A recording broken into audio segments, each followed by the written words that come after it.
go, Frank. Well done. And Jonathan. Hey, Jonathan. Welcome, everyone. Meeting called to order. Any public comment before we get started? Hearing none.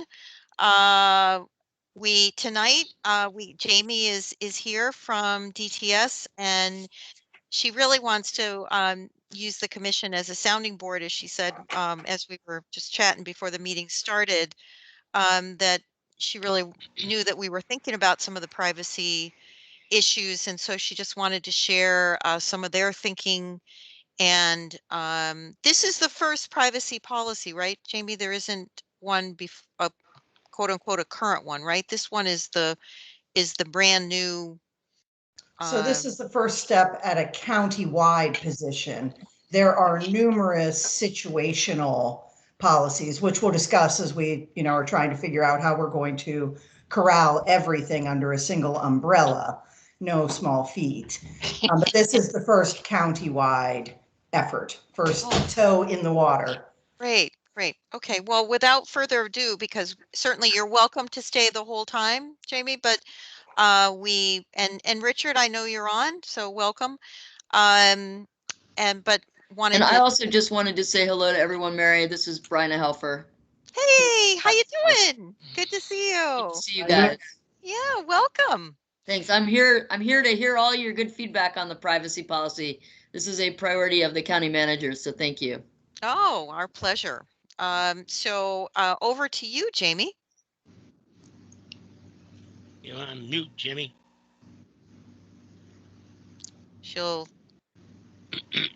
I hate when I do that. Oh, listen, Jamie, we all do it. We all do it. Time, we would be the pros at not starting to talk under mute. Anyway, for those I haven't met, and as Mary said, I'm Jamie Lees. I work for Jack and Richard in the county's Technology Services Department as our first Chief Data Officer. And that has been an amazing experience, embracing many things, including now privacy. And so this is an area where I have learned a great deal from my colleagues from other jurisdictions, and I'm now looking to get some input from your perspective. So what we're going to talk about this evening briefly is what the county is thinking so far in the way of privacy principles and privacy policy. We'll talk a little bit more about what each of those are and how we're distinguishing.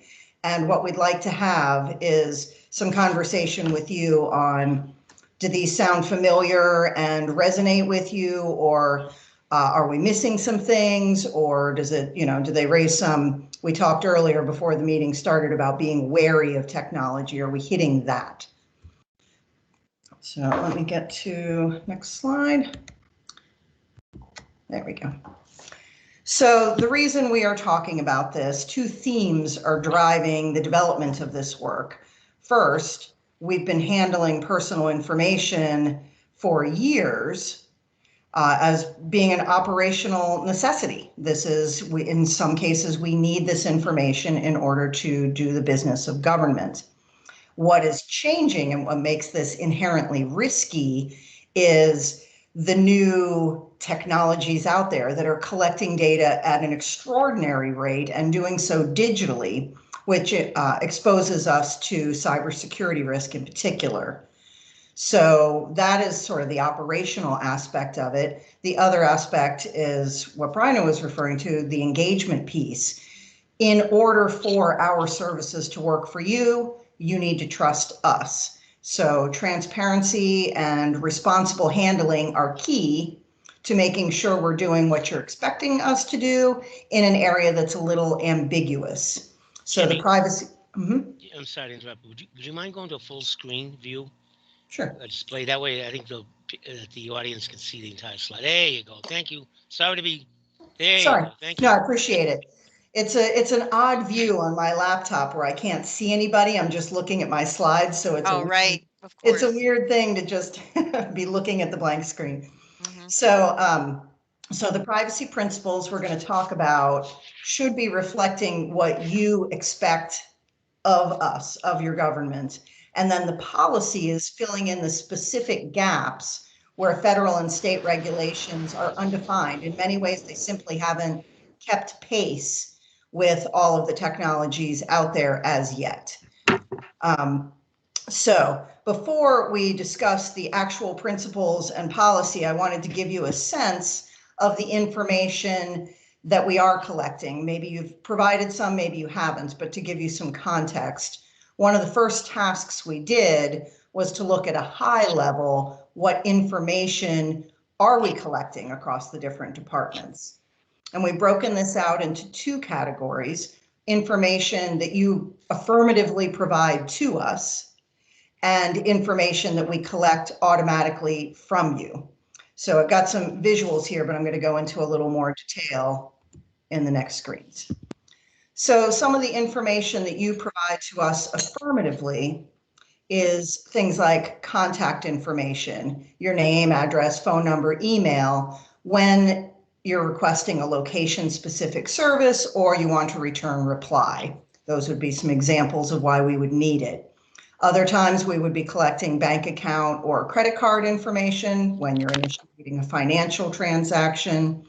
In some cases, we need biographical information, demographic information, age, gender, language, income, when we need that information in order to qualify you for a service.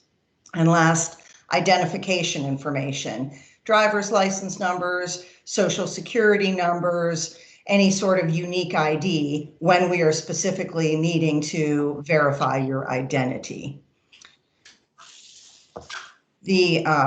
So this is not a comprehensive list, as you can imagine, but it is to give you a sense of what we're talking about. Before I move on from this, I want to add that one of the positions that we're taking in this privacy discussion is to only collect this information if we have to have it operationally, and to only require it in those cases, to tell you what we're using it for and to use it for that. There will be times when we might request information from you optionally. So you would still be providing it, but for example, biographical information might not be required for a service, but we ask you for it because we want to improve our program area. We want to know who is using or who is not using a service, in which case we would let you know that that information is optional to provide, and you would not see any degradation of service or any impact to your service if you chose not to provide it. Then the second category is information we automatically collect and receive from you. So for many, many years, we collect a lot of information like everybody else does from our website.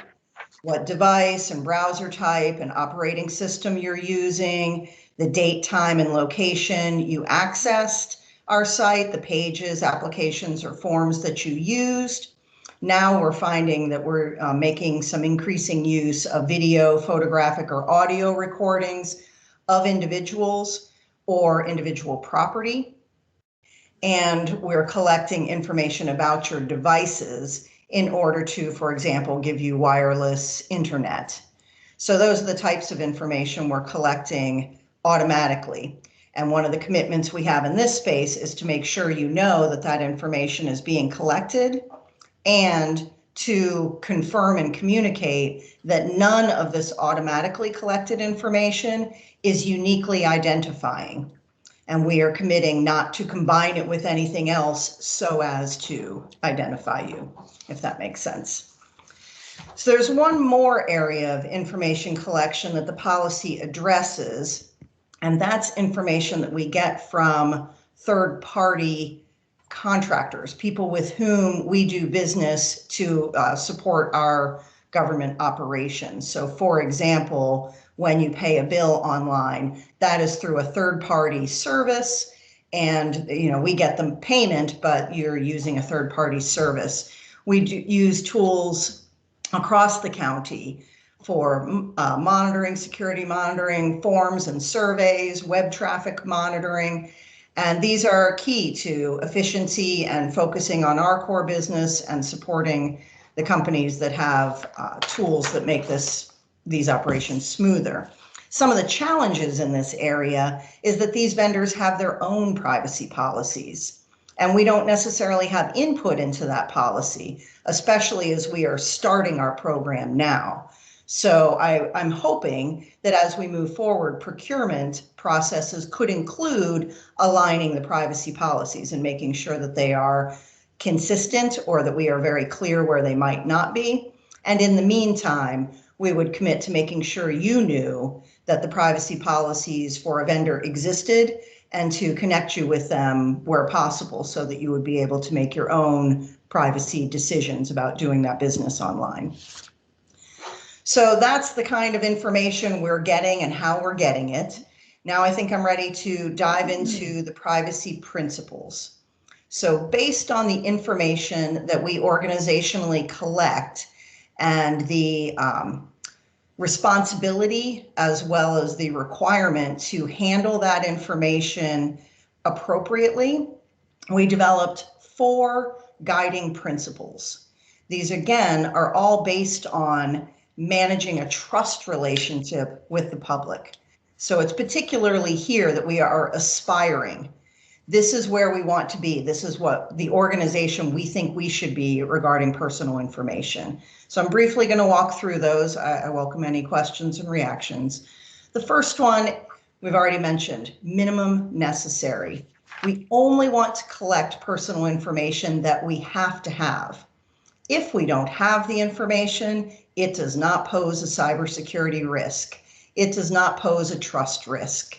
So let's be thoughtful in what we collect and why. The next one is quality. If we are going to go to the effort of asking for your personal information and you are going to entrust it with us, we want to make sure that we have methodology that allows it to be accurate so that when we use it for these purposes, we are hitting the right things. We are learning what we're supposed to learn from the personal information and offering the kinds of services you would expect. The next one is transparency. This is a key piece to the puzzle.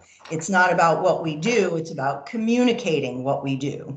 Why are we collecting it? What are we doing with it?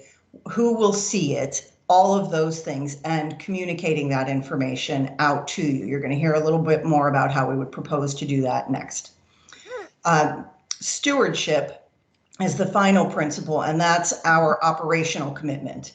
We make sure we secure and protect, and this is a big job, as Richard and Jack and Fairfax Public Schools can attest. You have to work pretty hard to keep up. So our commitment in a privacy perspective is to make sure we are doing our best to keep up with cybersecurity risk and the ever-growing field of what is considered personal information. Did I hear a question? Yes, Jackie Okay. has a question. Jackie?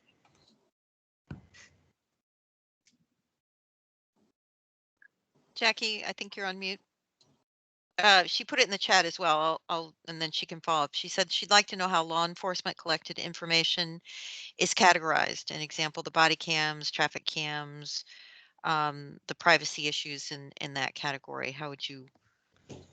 So I don't think that the principles are categories, but the technologies would each be looked at individually. That's one of the, you're asking a huge and big and important question. The overall policy says, here's the guardrails that we're looking to follow. And then we are going to have very specific examination of a particular technology or practice or method. So in the case of body-worn cameras, I know public safety is already well into what are we collecting, how are we using it, and looking to communicate that out with the public and in coordination with this privacy discussion.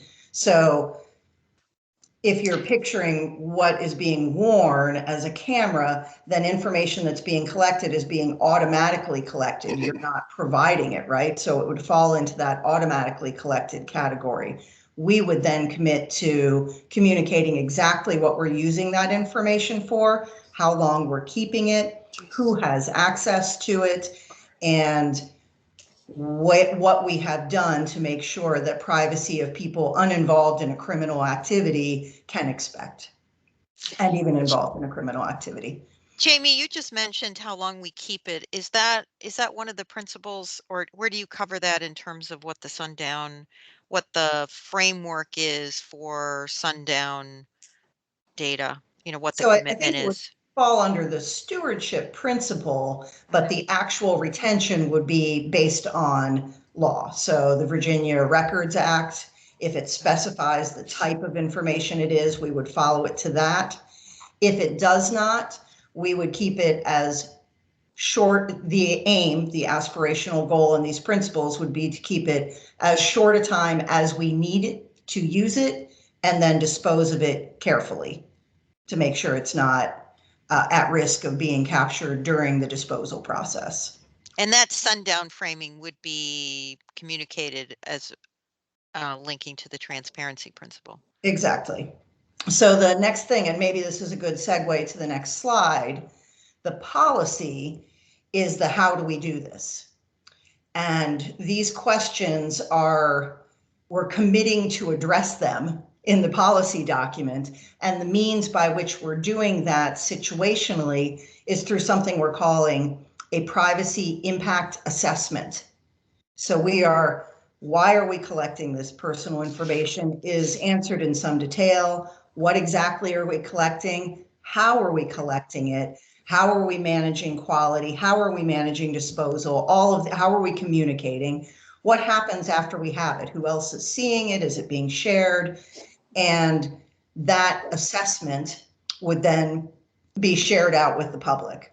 Probably a shortened version of it because it's a lengthy process, but a privacy impact assessment report would be shared out so that everybody would have the same information. And the platform we're looking to do that on is a new privacy site. So you don't have to find privacy on every page that you go to or every digital service that you interact with, or even when you're filling out a paper form or calling somebody or participating in social media. The privacy arlingtonva.us website we would propose to be the one stop. It would have this policy, the county-wide one, but also body-worn cameras, video, departmental specific things like how libraries handles the information that they have about who has borrowed what. Some departments are more stringent than the law requires at this point, especially with a fair amount of ambiguity.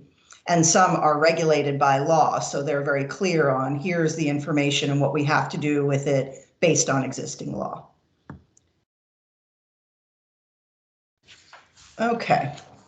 So other things that would be on this website, we mentioned the policy already. We would have these department-specific policies and technology-specific policies, the privacy impact assessment reports, and then also, as we mentioned before, any third-party policies that people should be aware of. There will also be the ability to interact with us, ask the questions. So this presentation wouldn't be the only time you would have a chance to do that. So I want to move on a little bit to when we do share this information. In some cases, as I think you have already interacted with in this ITAC environment, you know about these, maybe they are familiar. In some cases, we are required to share information. Public records are defined, so certain things are considered a public record and must be shared upon request or are proactively shared. The Virginia Freedom of Information Act, so FOIA requests, if it is not specifically exempted, it can be requested and again might be proactively published if it is not exempt. And of course, lawful court orders such as subpoenas. So by default, we are not just an open organization where every department can see everybody else's information, including law enforcement. They would still be required to have a subpoena to get information that they didn't collect as well. On the flip side of that coin is information we're never going to share. So if it is regulated by law, such as the health records law, HIPAA, then we are not going to share it. There are other protected groups that have specific law around them, such as children or victims of domestic and sexual violence. In these cases, we will always, when this information needs to be collected, we will always aggregate it up to a level that does not allow for personal identification. And then there's the middle ground, situational information sharing. So this is when we choose to share personal information with non-county departments. Some reasons for this would be regional partnerships. So we have a public safety and emergency response network. A 911 call might go to somebody in Alexandria and vice versa. And we have a council of governments that is a regional organization. In order to handle situations that are regional in nature, we might share our information there. We partner with university research labs. For example, if we're working on an equity initiative, we would be sharing this information of age and gender and things like that in order to measure how we're doing. And then, of course, we have contracted third parties who provide services on behalf of Arlington County. If the service they're providing requires this information, they would have access to it. And I think the default position is that we would never share individually identifying information with any of these partners unless, and the unless would have to be specified. And we would manage these relationships through data sharing agreements so that both parties are clear what's being shared, to what use it can be put, how it will be disposed of, how it will be used and not used. So that's the sharing spectrum. And I think that covers everything that is in this first pass of the principles and policies. So I think we're ready to turn it over to you to hear from questions that you might have on it, but also how these tenets resonate or miss the mark with you.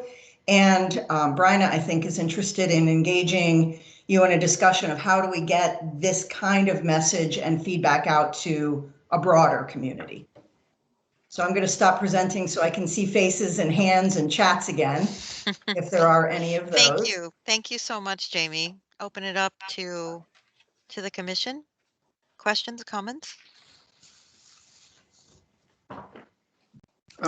This is David, husband. I wanted to say that, first of all, this all sounds wonderful. As you know, I'm a big advocate of the county taking privacy seriously, and this all sounds good. Two questions, one of which is easy.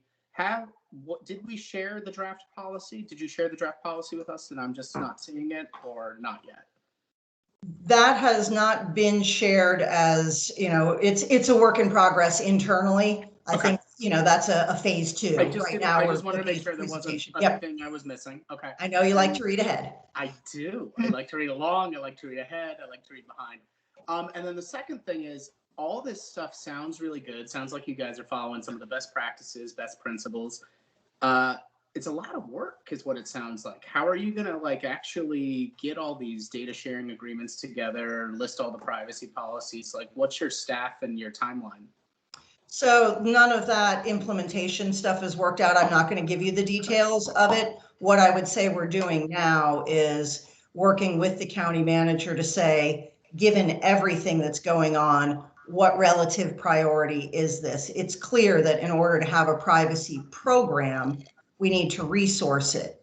That has not prevented us over the last year and a half, though, from making incremental progress. Drafting a policy, drafting the principles, doing a high-level inventory, developing the privacy impact assessment, driving an internal work plan, and proposing to do this work situationally, project-based.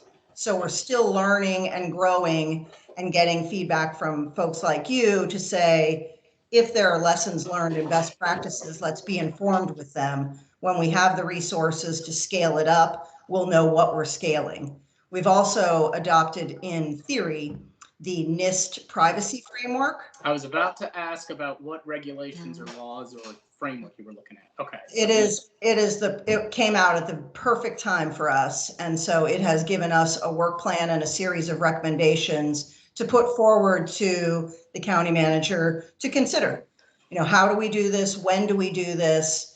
And, how do we become a privacy informed organization? Okay, great. Thanks so much.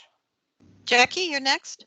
Yes. Could you say some more about the high-level inventory? One of the issues, of course, that we've had on systems in general is that we don't have an inventory of all of the IT systems that we have because they're so decentralized. I would imagine you would have the same problem if you said, we want to talk about all the data collection. That's also highly decentralized. So could you talk a little bit about how you're conducting that inventory and how far you've gotten with it and what you think it will be your time frame? Yeah, it's like I've paid you a quarter to ask all the good questions. So what we have done, I would consider, and when I said high level, I would also add more informal. So it is not in a system. We have not invested in software or developed a solution to collect this. What we did was came up with an interview, and we met with representatives in every county department who reached out to their people, and we said, what do you know that you collect in the way of personal information? How is it categorized? Who manages access? Does it have a retention schedule? So we asked a fairly lengthy interview, and then we compiled that organizationally to get a picture of what we're talking about here. How much, how many departments, are there challenges? Records retention is a challenge. How long do we keep it? When do we get rid of it?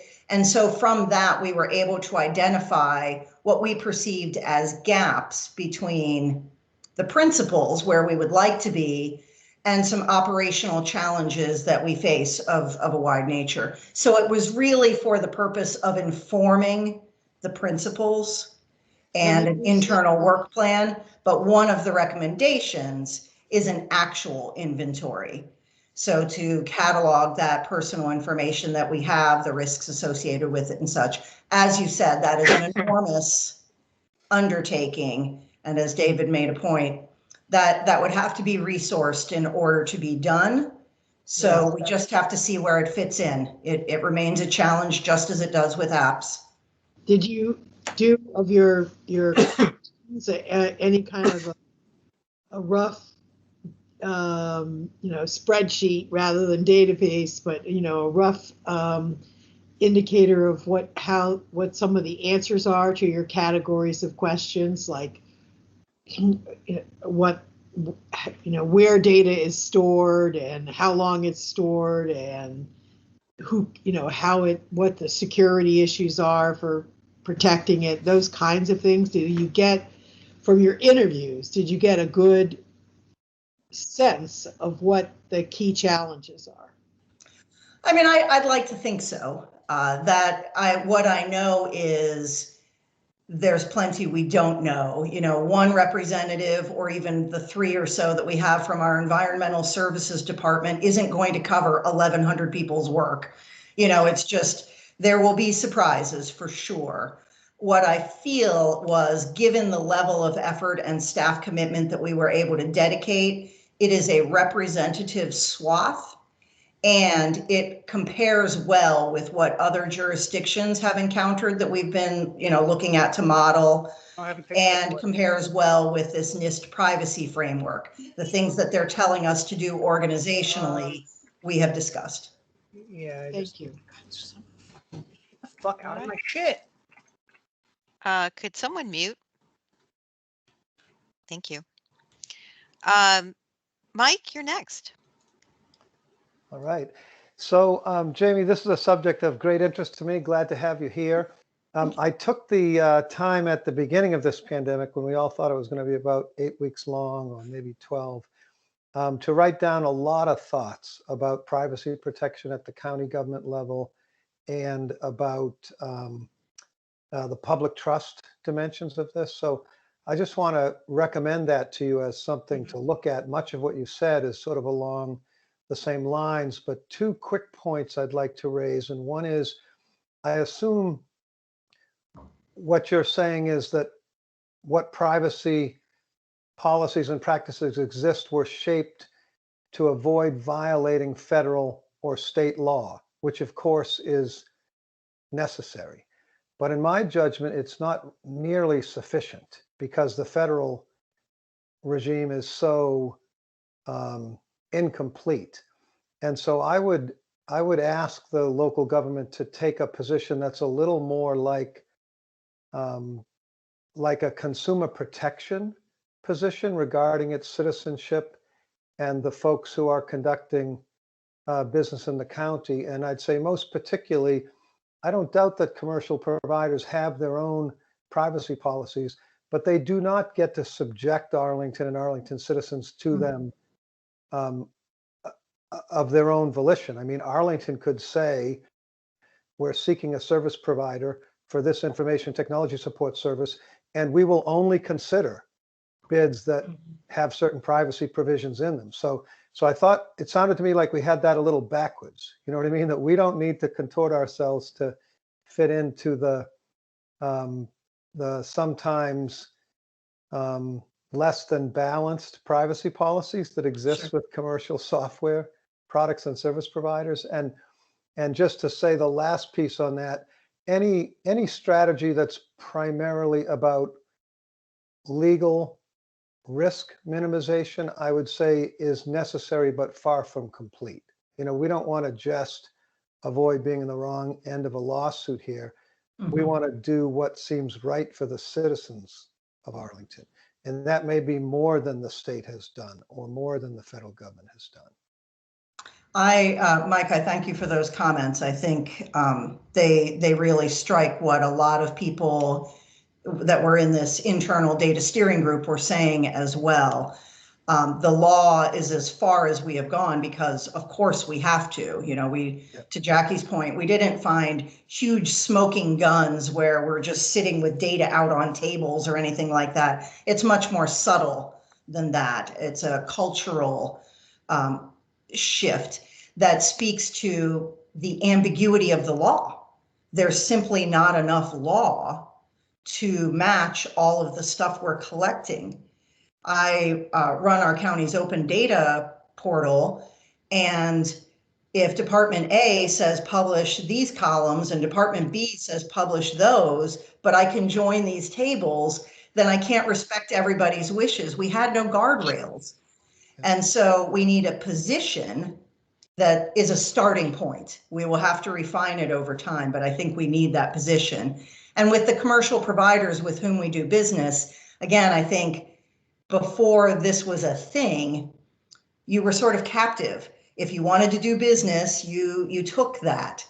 Now we can be more proactive to say, what are you collecting? Do you even need to collect all of this information? Do you need to keep it after you've processed the transaction? We have the ability to wield more influence in those discussions, but that's more of a day forward approach. We're still going to have to look at our current environment and figure out what options we have to address squeaky wheels, bad policies, things that don't seem in alignment with our own principles.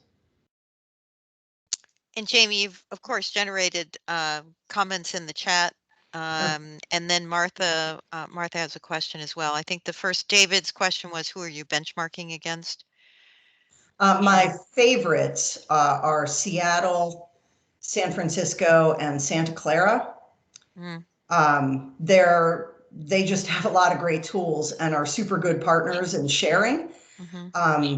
But I meet I think monthly, pretty regularly, with the Future of Privacy Forum civic data privacy leaders. And so I'm hearing from all over the country individual best practices along the way and people's journeys. So there's a lot. People who are not as far along as we are, or jurisdictions who are way further along. So it's really helpful. And people always have to be picky choosy. Nobody can boil the ocean. We're a local jurisdiction, right? So what people have prioritized in some areas, they may be far advanced to us, and in some areas we may be the ones sharing. So you got a seat on the Future of Privacy Forum's Municipal Civic Council, the group that they put together?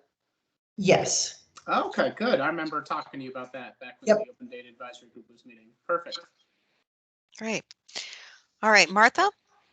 Hi. I had a business license in Arlington for 40 years or more. And it was clear to me after the first few years that they were capturing and selling my data.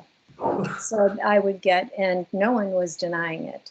So I want to know, are you still capturing and selling data? I have not. So back to Jackie's, who did you talk to?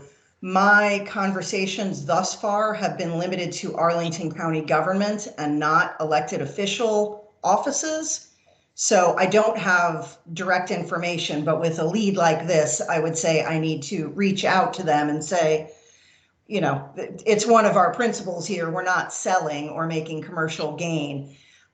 Business license records are public records. There is information on our open data portal about them. So I'm not sure what information was. I think that the state aggregated it and then sold it. So it might not have been state aggregated. Okay. Yeah. Mm-hmm. So I would ask if, Martha, if you would look at the county's open data portal and see what's there, because every individual business, it's not aggregated. Every individual business license is published and updated regularly. I don't think it's personally identifying, but I think it is an important recognition that businesses will have a different sense of privacy than individuals.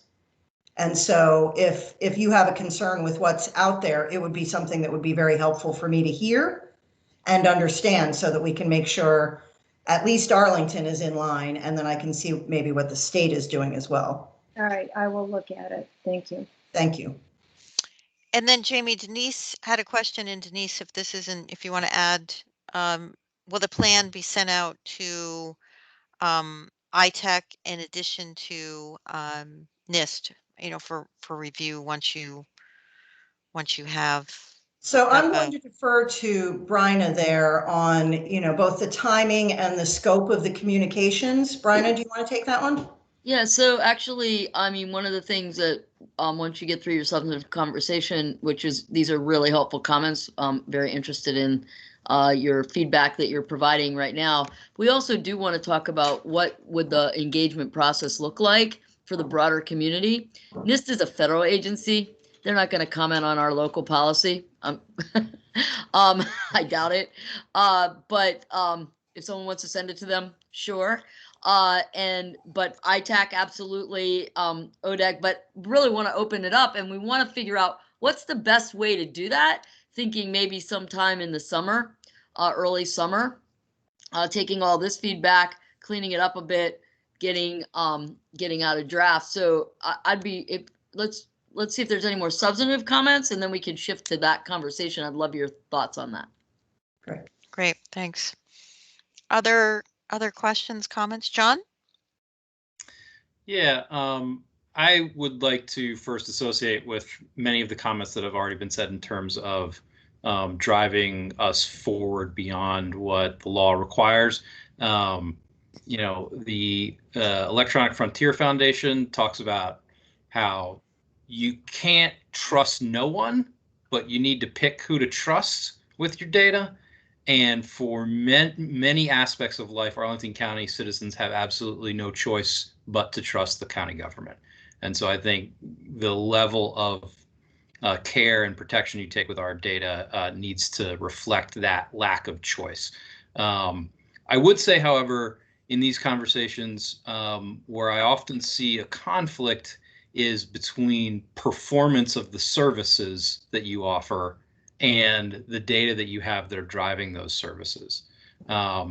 If you are collecting data, and if we can trust you to only use it for appropriate purposes, not lose it, not leak it, then I would be comfortable with more retention and more uses if the performance of the services that the county offered to me were able to be better, right? People often will express frustrations about their interactions with the county, rightly or wrongly, but getting the performance level of the services that you provide to the citizenry up I think is a very valuable goal and outcome, and needs to be weighed against the self-imposed restriction on collecting the data necessary to drive and provide those services. Again, that requires a great, as you have put, great deal of trust that you are in fact protecting the data effectively, not using it for inappropriate purposes, monitoring the internal users of that data to make sure they are, individually not going outside the rules and breaking the policy, that sort of insider threat type situation. But I just wanted to make that performance point because I think it's one that's often lost when we're focused so much on the importance of privacy. So John, thanks for bringing that up. I mean, I think there are some departments that really are evidence-based, data-driven in their service delivery more than others. And I think, we are trying to understand how to use data in a way that does that. So I really appreciate that comment. So thank you. Agreed, John. That is a helpful perspective. I am looking also to set up a fledgling data analytics shop. I'm the chief data officer. So there's an inherent, crunch. How do you leverage the data, but you do so ethically? And I think it's clear it can be done. It's not that hard. It's not whether you do it, it's how you do it. And having these guardrails frees me up to say, partner department, I don't want that data. You have to roll that up higher, because even though I'm trying to help you, I don't need to know that it was John or it was Jamie who did this. I just need to know a person did this. And so that's part of the cultural shift, the data literacy conversation that includes a lot of training, not just in the tools, but in the information that's being handled. Yeah. And then finally, I want to foot stomp Mike's point earlier about contracts and buying. There should be absolutely no contract that's let for any sort of service that does not absolutely require the vendor to live by our rules regarding data and privacy. We can influence the availability of commercial services that respect people's privacy by buying them with our tax dollars. And that makes privacy easier for everybody who's operating in the commercial space.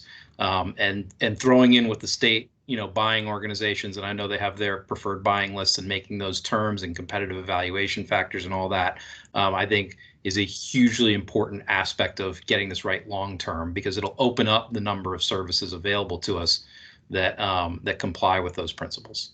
Exactly so. Heard and noted. Thank you. Josh? Sure.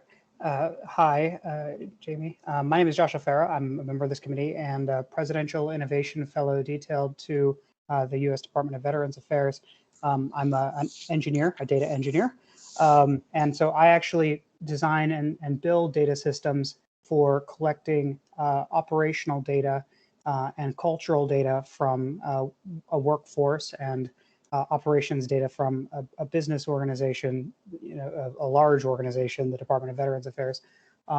So my question is, how are you thinking about approaching, less from the privacy perspective, but more from the operational perspective? How are you approaching the problem of data interoperability and breaking down the silos between departments to ensure that the data that you're collecting is able to be used in such a way as you're able to create data products from disparate sources, recognizing that different systems use different identifiers, different systems have different ways of referring to the same thing. And are you taking an approach that maybe it makes sense to create a canonical system of record for entity identifiers, or some other approach? I'd just like to hear you talk a little bit more about how you think about data interoperability. So I think I appreciate the question and the relationship to privacy, as well as its distinction from, I think we, from a privacy perspective, need to be thoughtful that we don't want to connect an individual person across multiple systems. We're not looking to track the person. And at the same time, we need the ability to understand how our systems can be, where that information can be compared, so that we know both the risk and the opportunity. I think the topic is a little bigger than I can cover in this space, but I would say what we do now, getting back to Jackie's point of trying to get an application inventory and a privacy inventory, having all of the county's data be interoperable and documented and maybe in a data warehouse or similar is a big reach. And what we tend to do, the approach that I am supportive of right now is situational. Have it be business need driven. When we need to connect several systems to achieve a performance goal or a programmatic goal, to understand who we're serving and who we're not, then we do that situationally. And we have some great spaces to do that our technology services department provides. Other than that, trying to connect for the sake of it is something we just don't have a lot of bandwidth for. It's not that it's not valuable and wouldn't be informative. It's just, I think we're a little more initiative driven at this point, and that makes sense from our resource standpoint. No, of course. I agree that should be your approach, that you should limit what you're doing in terms of improving interoperability to the problems that are at hand. What I would recommend is if you get to the point where you have to think about data interoperability, don't forget this commission. Yes. I've done a lot of work to develop data standards for interoperable data in post-secondary education, and now we're trying to build analytics for the federal government. And I think local government is very similar, where we want to be developing essentially a set of machinery for the measurement of government operations. Open data is interesting, but open data is only interesting to the extent that it informs citizens about things that they care about. And I think when we think about operational data, we have the ability to do that. But in order to get good metrics from government systems around operations, you get into this interesting puzzle of interoperability, and that has a very obvious and I think interesting relationship with privacy. But anyway, I won't dwell on that. I will take that as an invitation to return to your ranks at some That's right. time. I look forward to it. Please a data bother set me. I think you might enjoy, Josh, is our metered parking data in the open data portal. There we put together data from all the different ways that people can pay for parking. And we did it over 5 or 6 years. It's millions. I think it's probably 8 or 9 million records. For us, that's pretty big data. But some of them are meter based, some of them are zone based. The meters move. I mean, it was just, it was Jamie, maybe you and Josh stuff. could have a conversation offline on all the Exactly. specifics. Of course. Sounds like let me get your okay, contact in a information. chat, I'll be in touch. Okay, so Jackie and then Mike, and then we need to move to engagement because we have a lot more on the agenda, and I want to make sure that we move along. Okay, so Jackie, you're next, and then Mike, Yes. you'll be the last. Thank you. Jamie, you just said something that piqued my interest, and I guess I want to give a caution. You said we don't have the need to track people across our systems, but in fact, we have a very large case management requirement. And one of the things that's happening from trying to do a better job of integrating across law enforcement, mental health, and justice is, in fact, better case management across these multiple departments and systems, where what they're managing is personal, very specific personal data, and trying to keep it in real time. So, for example, I was listening to a committee reviewing all of those groups, talking about, that they're losing people between probation and a follow-up and these other things, where people were pleading with each other to give them a call when this happens. Mm-hmm. This is the kind of thing that there has to be a systematic data solution to how the important case management actions are passed from one department to the next and returned and visible. But it is certainly a very big challenge for privacy.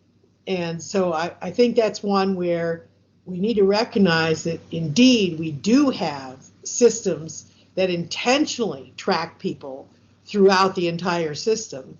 And because we lack interoperability, some of those systems aren't working right now. So we need to get more interoperability, but we need to do it in a strategic way so that we're thinking about the privacy implications as we do that. Jackie, it sounds like you need to join the coffee with Josh and I. I misspoke, or rather didn't speak well enough. What I meant is because you have a case in human services doesn't mean I need to know that you have a library card, and I don't need to know that you have a business license. And there are disparate systems that we don't need to connect for the purpose of connecting. And I agree 100% with your case management model and think it would also extend regionally into the state. The problem is diverse and big and necessary to solve. In the cases where we need to have a holistic view of a person, different scenario. Absolutely. Government groups like the hospital. Yep, exactly. You bring up an interesting point, Jackie. I just want to be very brief, but Brief. there is very brief. So there is an interesting case to be made about modeling of resource consumption and service utilization. If we wanted to think about government in terms of its ability to provide services to an individual, but there's obviously a great need to very seriously consider how to regulate that data such that or the usage such that it is only used to provide services without providing the state too much power to over-criminalize potentially or find ways to otherwise harm an individual, right? Because our goal is to protect individuals from the state, not necessarily to advance the interests of the state at the expense of individual freedom. So I'll just drop it at that. Thanks, Josh. Mike? Yeah, I just wanted to mention that although I know the task as defined here is a very broad-gauged county-wide privacy policy, apparently the first of its kind that might take a long time to put in place, but we recently, particularly with John Burke's attention, brought some Johns Hopkins University thoughts about contract tracing in the pandemic environment. And so I think during that period of time, whatever the gestation is, we want to not fail to take advantage of what is urgent and what is rich with privacy questions. And so right now, there's a lot more contract tracing going on in Arlington. There's a lot more technology offerings, being made in that space. And although it might feel like jumping the gun a little, I'll bet we could get a lot smarter trying to do the privacy side of contract tracing well, fast, even if it's out ahead of the countywide policy, just because it's so rich with challenges around privacy that if you got that right, it would make many other things easier to get right going forward. Agreed. Absolutely agree. I don't think we'll stop working on targeted efforts just because we're trying to come up with something broader. Thanks, Jamie. Gee, there's no interest in this commission, right? I can see that. Not at all. Right, exactly. Thank you all so much for your attention and your feedback. It is incredibly helpful and really nice to speak to this group. I appreciate it. Well, and we hope you'll come back, Jamie, for sure, because probably we could have, and we'll block out, unfortunately, we have about 7 more topics. And I want to make sure, Bernie, you have an opportunity to brainstorm about the engagement piece while it's fresh in people's minds. Okay. Yeah. So I think, just a really quick round robin would be great. Just thoughts about this is, you saw, generate a lot of conversation here. It's a big conversation to have with the community. How do we do that in a way that, can't remember who said it, but the trust with and maintain trust in the conversation without getting people's kind of all anxious immediately. So Big brother. Yeah. Looking on you, right. Open it up to the group. What do you think? What's the best way? What are some of the ways? Yeah, I think just whoever wants to raise their hand or put it in the chat box, or you guys can just send me notes. Send all of us notes. Well, we can't do that. Phil but, Curran here.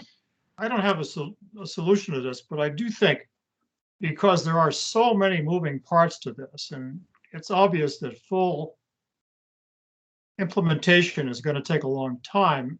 We need to find some way to make some periodic reports to the citizens. And I'm wondering if you agree with that in principle. Regular reports of implementation progress. Well, certainly I do agree with that. I think we want to try to move the actual content of the policy forward for public feedback. And so, you know, how do we do that? I think we could, what I hear you saying is maybe we take pieces of what Jamie has shared tonight about the progress and how we've gotten there with feedback to date. And I'm thinking very specifically about what you are doing rather than what you intend to do or the policy framework in which you want to do it. Okay, that's very helpful. Thank you. Others? Yeah, and I think Denise mentioned, of course, civic associations. Berna, that's a good conduit. John has a comment, and then I'll make one. Go ahead, John. I really like the frame that Mike raised about consumer protection. I think that is really the right frame for many of the privacy issues that we see in the commercial marketplace today. And so that leads me to believe that it's more of a public safety, public awareness, public health campaign approach to here's what digital privacy in the digital privacy space is. Here's what Arlington County is doing about it. And we'd like your feedback if you think we're getting it right, because I think it's very technical and very nuanced, and many people don't really have an opinion or have even a frame of reference for it. That's really helpful. So building on Phil's and expanding, I love the campaign aspect to it and laying out that. So thank you. You did use some framing about the question. Where are we getting it right, did you say? Yeah, I think if you take the what do you want out of us approach, most people are going to draw a blank. They're going to be like, oh, I don't know, privacy, right? Because most people are not thinking about this issue deeply on a regular basis. If they're not a technology person, they're not involved in securing data on a regular basis. That's helpful. Thank you. And then, Bernie, you've seen the convenience, privacy, security. You can only pick two. You know, it's a triangle that we talk about, right? So that's the other thing I think in terms of having the public understand that there are trade-offs, right? That there is not one answer, that there's a trade-off between those three that are constantly moving, and it's important for the Arlington values to make those decisions where some of those lines are, because the lines are going to be different. Security, and what was the third one? It's convenience. Convenience. Thank you. Right. I have a suggestion. There are also some hot topics that are coming up. I mean, this topic has been a hot topic for a while, but since the issue of data and privacy is one of the significant issues in the whole police practices group review, and it will come up in recommendations and discussions, I think you need to be thinking about how you work with that group, and which is, you know, the manager's group, but how you take what you've presented to us and help that frame, you know, how those issues are presented in that context. Because if you take an issue that's as highly sensitive as law enforcement, and that discussion kicks off before people have the background and the knowledge that you're working on all of this, it will go in a different direction than if you could frame that discussion as part of what you're proactively working on. It's already, you know, sort of, it's already in the frame of people are concerned that these are opportunities for violation of civil rights. So if it starts off that way and we don't say, and we're actively pursuing a policy so that we're addressing. That's really helpful. Yeah, and I'm actually very active in the PPG work, so that's helpful. Thank you. Yeah, I just think you need to get a hold of that. Okay. Now. Mike and then Martha. John, did I skip over you? I didn't. Okay. Mike and then Yeah. Martha. And I'll try to be concise. I do think there's great danger in going out for public engagement on the subject of privacy alone. Mostly a kind of kill the messenger risk, because many people don't think much about this. And if you're the person who causes them to think about it, they can associate it with you in a way that's not helpful, especially if you're an elected official. Good But I point. would say we always want to cage it or frame it. And information technology offers lots of opportunities for the local government to further its mission. And in pursuing those advantages, we need to be careful that we don't hit these pitfalls, you know? So I wouldn't try to sell privacy in isolation. I'd try to sell privacy in the context of risks that can be managed in order to gain the operational efficiencies or the news services. Yeah, but it better be, it's a kind of a what's in it for me answer. And then you get the prize, but you also get these risks that here's how we're going to manage. And then I would say in my lifetime, it's not too harsh to say it used to be impossible for private agencies to do the violations of privacy that I would judge them to be engaged in right now. And it was against the law for the government to do it. And it's become possible for the government to simply purchase it now from the private sector. That from a citizen point of view, doesn't seem like that much of an improvement to me. If you didn't want this happening, and you didn't want it happening bad enough that you restricted governments from collections and usages of this type, but you didn't extend it to the private sector so that now government organizations simply purchase the information that they're by law prohibited from collecting and holding, that is not a victory. That is not consistent with the principles that were laid out back in the 70s around this. So I think you need to frame it in what's good about it and how this has to be one of the risks that managed in pursuing that, but also be very attentive to the fact that the private sector is, I'll bet you there are people who would want to do services for the for the county government in exchange for the data alone and no cash payment. Right. And so it's a new world, and you got to think like that now. That's helpful. Thank you. Yeah. I think there was one more. Martha. Well, some of this data is going to be temporary. I'm thinking of the last election. Did you get a ballot? Have you already voted? Are you dead? Stuff like that, I think, is going to be requested. Are you taking things and putting them into sort of two categories? One is we're setting up a system to track this and to have it integrate with this other stuff. And by the way, there's all this other stuff that is only temporary. So I think that goes to retention, right, Jamie? Yeah, I think so. As we look to whether something is a record or it is informing an immediate action. Is that what you're saying, the difference, Martha? Yeah. And Arlington Alert is an example of it in a way. Because that's there's a tornado. Right. That is situational. Yeah.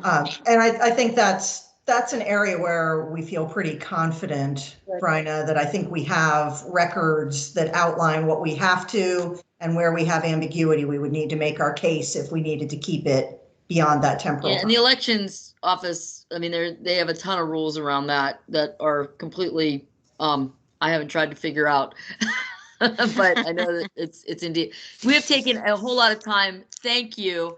And thanks to all of you for your great work for the county, for your just active participation. And I hope you all have a great holiday.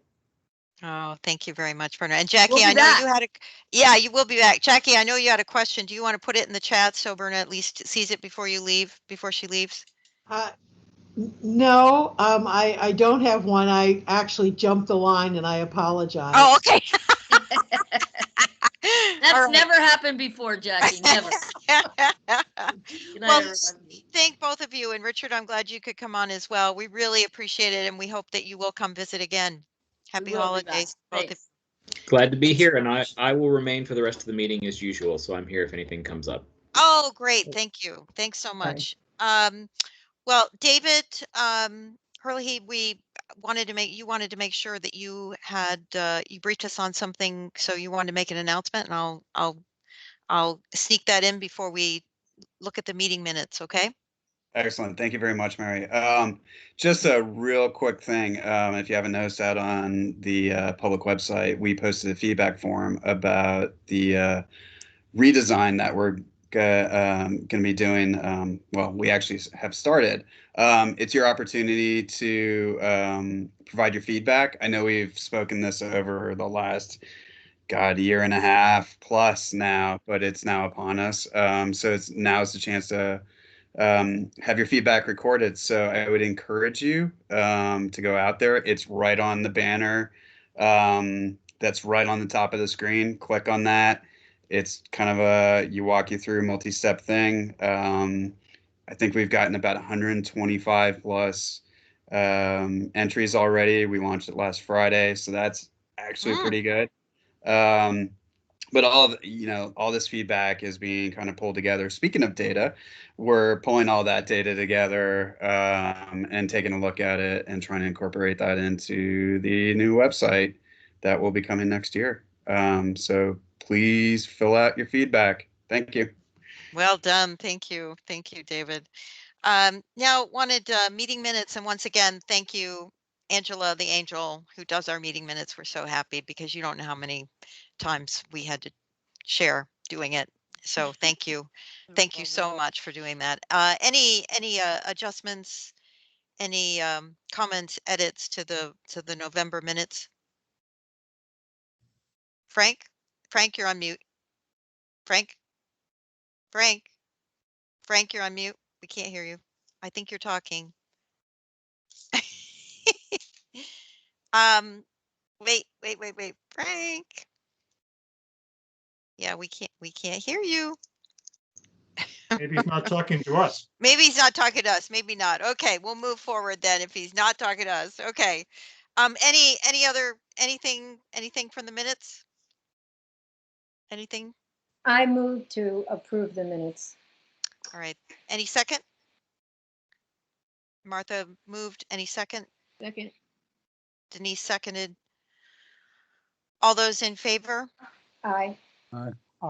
Anyone Aye. opposed? Anyone opposed? Abstaining? Okay, ayes have it. Great, good, got through that. I'd like to welcome Cody, who's a guest tonight. He's looking at joining this Merry Band, putting in an application. So Cody, thanks for stopping by, and we think you're getting a good flavor about. We always have too much to do and not enough time. So, but welcome, Cody. Do you just want to give us a few minutes about your background, and then we'll move on? Of course. Thank you, Mary, and thank you everyone for having me. It's been exciting. I was very pleased to see everyone discussing privacy and privacy principles. So that was good. Good way to be welcome to the committee.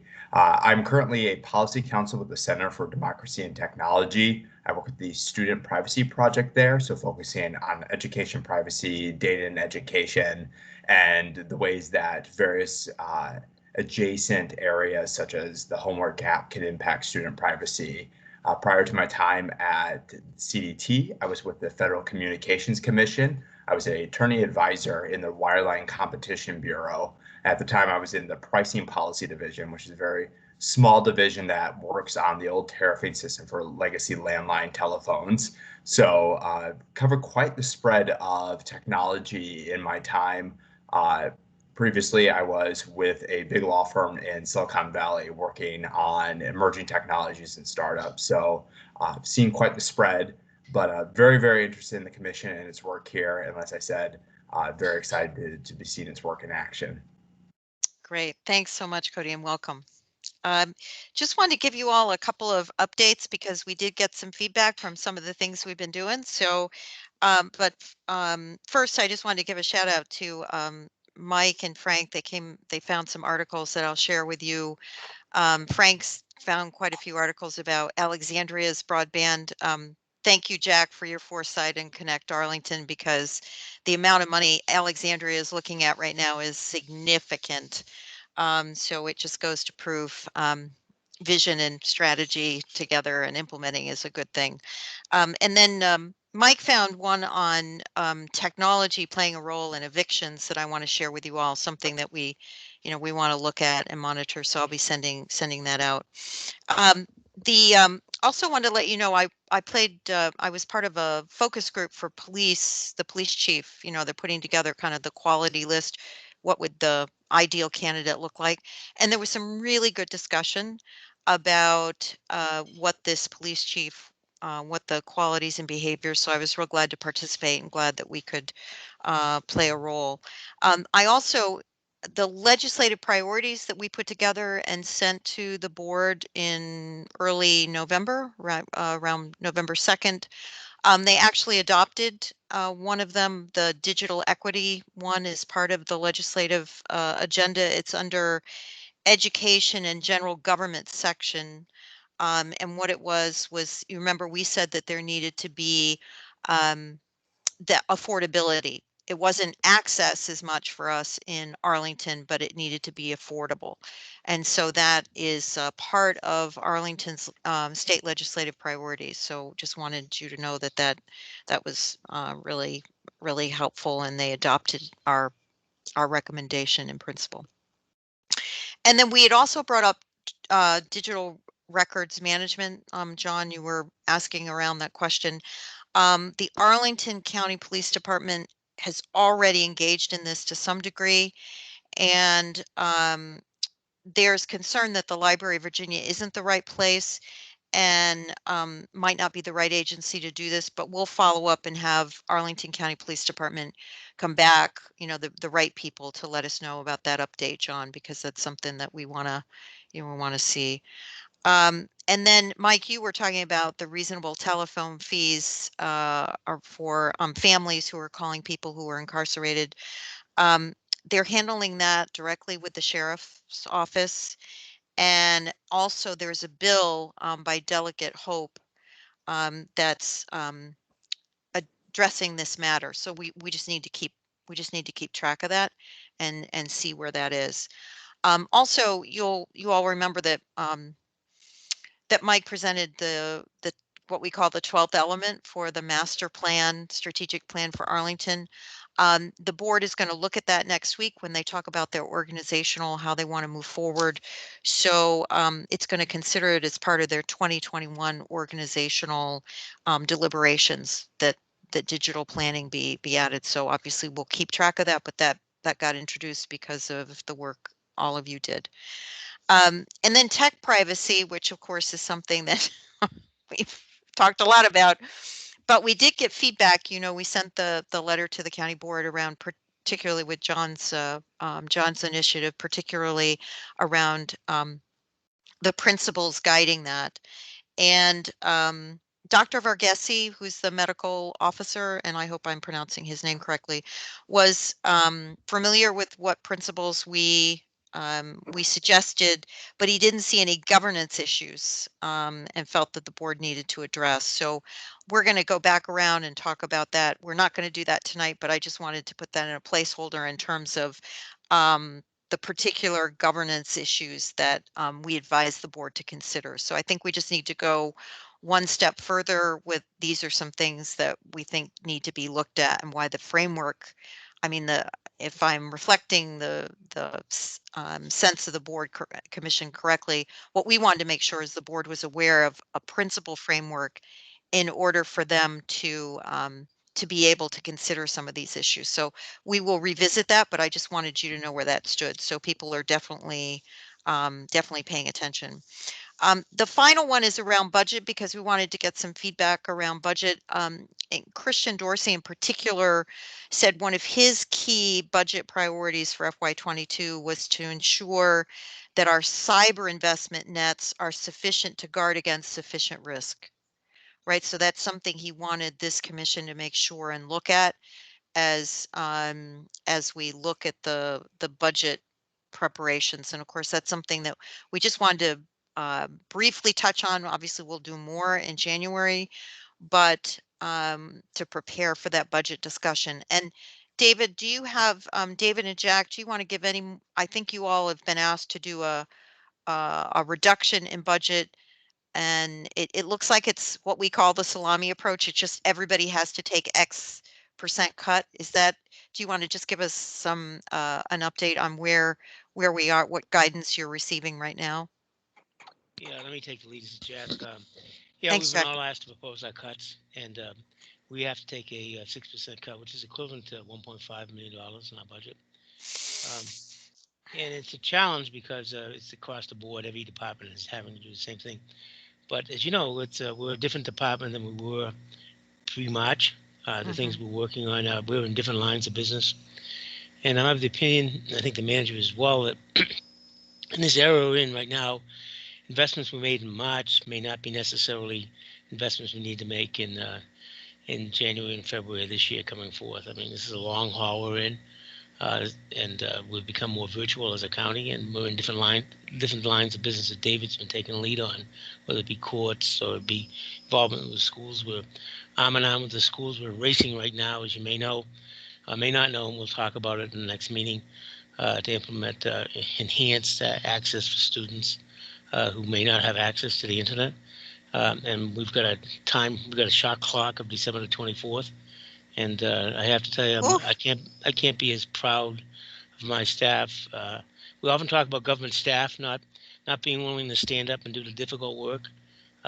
My staff are full out, both on working with the schools, both on the Columbia Pike area to provide for that access, and in the gates of Ballston and other areas where there's really deficient internet access. And to see these folks working as they are is really you as a county, I think we all should be proud of the work they're doing. But so going forward, what do we do? And sort of this discussions we talked about with Jamie, data, security, there, as much as we try to keep our focus on doing the important thing of moving the county forward for the future.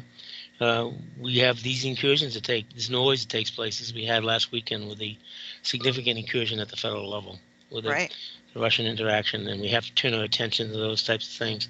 So the proposed cuts, they will significantly reduce our ability to continue doing our work. But again, I think the manager is looking at it from the perspective of, where do we do investments? Where do we make investments going forward? So yet to be defined. Right now, it's December. We're probably talking a later scenario in terms of making the budget available for public review.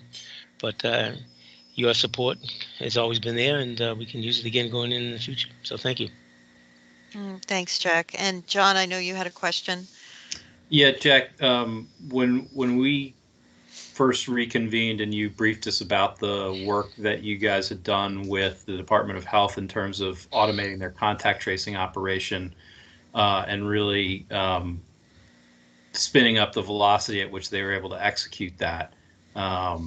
You said this is a great example of digital transformation. And I would say from a budget standpoint, cybersecurity is an easy talking point, but digital transformation is where the government needs to go. And if we're cutting our investments in that, that's problematic for us long term. So I'd love to hear about what investments and what priorities we have in that space so that we can advocate on your behalf that they are strategically important in good times and in bad. Yeah, totally agree with you. Yeah, that's exactly it. But again, it's like anything. There are, the interest to want to invest as they have in the past, and it's rightly so. But, it's we're in a different norm right now, and so we'll see how it falls out. So thank you, though. So we'll keep apprised. Mike, you wanted a comment or a question? Yeah, more of a comment, Jack. I know it's inherently difficult in this forum to talk about anything substantive in cybersecurity. So I'll just mention a couple of things that I hope will show up in the budget, knowing that this is not the right forum to talk about them. But I would say protecting the money that covers the cost of hygiene so that Arlington doesn't become a victim of some preventable incursion would seem to be obvious to me. Being particularly prepared for a ransomware scenario sounds like the bigger risk. And then the question of cyber security insurance. I don't know the answers to those. I don't think this is the right forum to share the answers to those.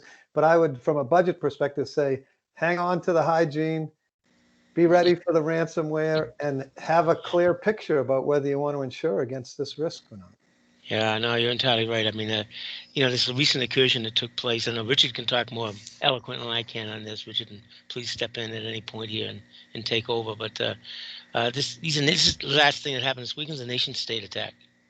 It's less likely to be a ransomware attack by a couple of hackers who want to get money out of a government. They're in for the long term, and they want to achieve some other things. And as you know, you look around, your next door neighbors are some pretty important people. Be able to get information on them, compromise, their activities to find out their children may have been picked up on a drug charge or he'd done something wrong in finances, puts them at risk. And so we have to be really careful. Richard, do you want to talk a little bit about what you can, because I know you're really well deep in it, but what you've been getting guidance on? Yeah, I mean, we're getting very similar guidance to what you are seeing leak into the mainstream press at this moment. We're getting a little bit more specific detail about what to look for to determine how wide the infection was. But as far as the actual impact, we're seeing very similar.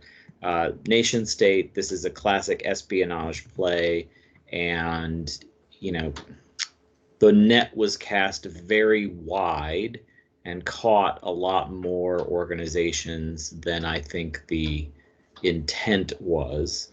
But I don't think they're unhappy they caught as many organizations as they did. I think this is, an unintended positive consequence for the hackers and the nation state actors, just not for the rest of us.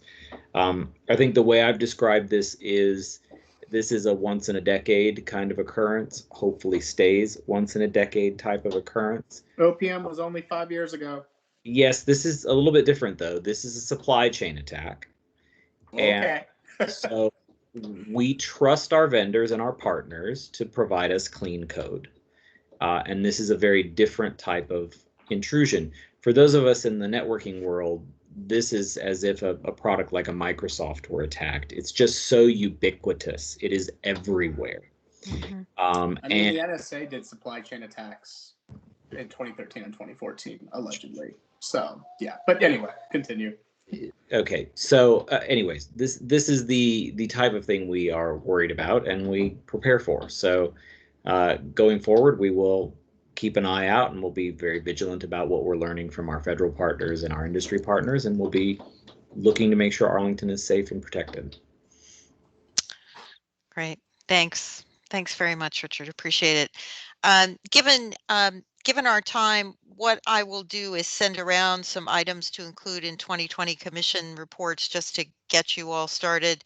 And then if you could react to that, that would be good. Frank, I don't want you to be shortchanged. I know you've got quite a few pieces, so take it away. You're on mute, Frank. Frank,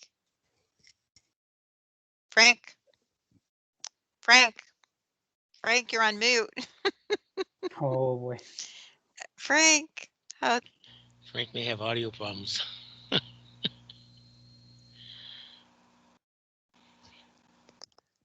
Can you unmute him, Mary? I'm looking. I don't think Mary can't unmute him. I think it looks like he's probably having a device. Yeah. Gee, the wrong audio technology, device. right? Yeah. So Frank, if you hit the 3 dots, you can click show device settings, and under show device settings, you can choose your input device. So you can reset the microphone that you need to do as your input device, and that should help.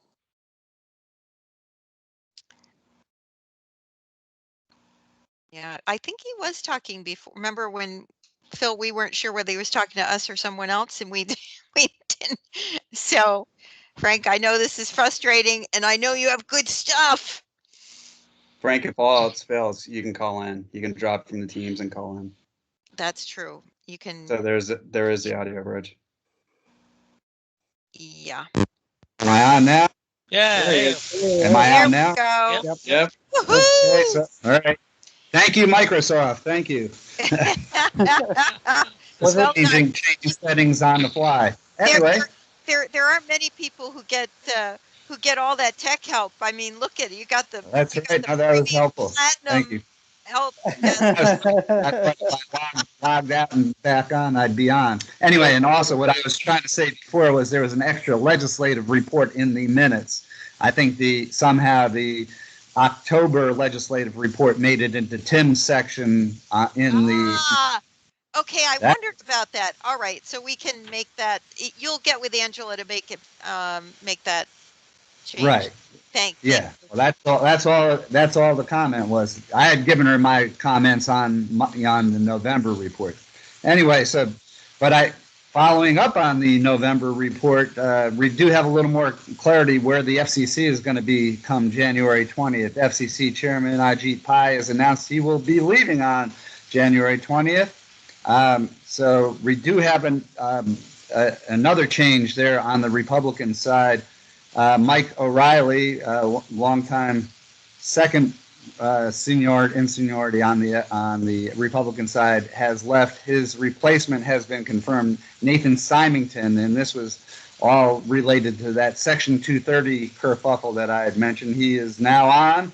I think we're going to wind up with a 2-2 deadlock basically on the FCC until a third Democratic commissioner can be confirmed, and typically the new president will name his chair. And as I had mentioned previously, the most likely contenders are Jessica Rosenworcel, who is the senior Democrat on the FCC, Mignon Clyburn, who is on the FCC review team, daughter of Jim Clyburn. I think there's speculation if she wants it, she's got a good chance of getting it. And then third, contender is Jeffrey Starks, who is the other Democrat on the FCC currently. And then there's the fourth possibility, none of the above. So we'll stay tuned on that one. I guess one of our issues is the closing the affordability gap on the digital divide, and we expect that there is going to be money for broadband grants on that issue in the COVID relief bill. We know that rural has been a big part of that, and there's been a lot of action on that side. But we're seeing some activity that would give the FCC greater flexibility to use E-rate funding outside of the narrow constraints that have been there before. So stay tuned on that one. The Virginia House has passed HB 831 to declare that it is the policy of the Commonwealth that use of electric and communications easements to provide and expand broadband is in the public interest. Basically, it's similar to some of the FCC actions. Basically, it is looking to generally encourage broadband deployment, and Attorney General Herring is defending that bill. Broadband is expected to be part of the infrastructure and stimulus package going forward in this President-elect Biden's first 100-day agenda. And I think it's an area where there is likely to be some bipartisan support. There's even talk about bringing back earmarks. Wow. Talk about throwback. The Alliance for Telecommunications Industry Solutions, ATIS, a standards organization, has developed recommendations to help ensure that wireless emergency alerts, WEAs, reach all and only those in the affected areas during emergencies. Currently, the entire area must be covered with only an overshoot of 1/10 of a mile, only about 500 feet is what the current standards, and if there is encouragement to basically improve upon that. So that's all I've got for now, but obviously we're in a period of great flux, and I think we'll hopefully see some new actions come January. Yeah, so we will have a new president by the time we meet again. Yes. Mm-hmm. So I think we're at the end. I will entertain a motion to adjourn. I still move. All right, Phil, anyone second? I second. Second. Thank you. All those in favor? Mary. Thanks so much. Happy holidays, everybody. Yeah, take care Thank now. you. Be safe. Take care, Bye. everybody. Thank you. And stay safe. Good night. Thanks, everybody. Thank you. Good Happy work. holidays all. Good work. I'll be sending you emails. Okay. Hey, Mary, I sent you an email I about. did. I responded. You responded? I did. I responded, and we'll put it in next month. Okay, great. Thank you. Okay. Thank you so much, Martha. You all take care. All right. Happy Merry holidays. Christmas. Yes. Yeah. Thank you. Merry Christmas to you, Martha. Did you see my Noel? Did you see my Noel cup? See? Ah, No. Yeah. I was being festive. All right. Good. Now on to my next meeting. Hey, Jackie, I'm going to call you. All right. Take care. Thanks, everybody. Bye-bye. Frank, All right. I'll touch base about our list. Okay. okay. Sounds good. I guess our report will be shorter than most years there. Which is a good thing, I guess, in some ways. Now that we have to produce it. You look tired, my friend. Are you hanging in there? Oh yeah. All right. But yeah. So how many more meetings you have tonight? Two. Oh, that's not bad. Me too. I think there might be a third, but I'm hoping just for two. And I think we will have to get with Angela as far as the website, because I don't see those other meetings on there. You know, she said that we had the video. You know. Yeah, she's working hard to get that done. So yeah, let's yeah, I don't know if there's another link or like parallel site, because when I go on, right, that's what it. So she's gonna work on that, and the good news is now that it's kind of downtime, she'll be able. And then probably after the first of the year, Frank will do a team chat like this, and she can share and see where it is. That'll be good. Right. And I think we probably do we know what's going on with AIM?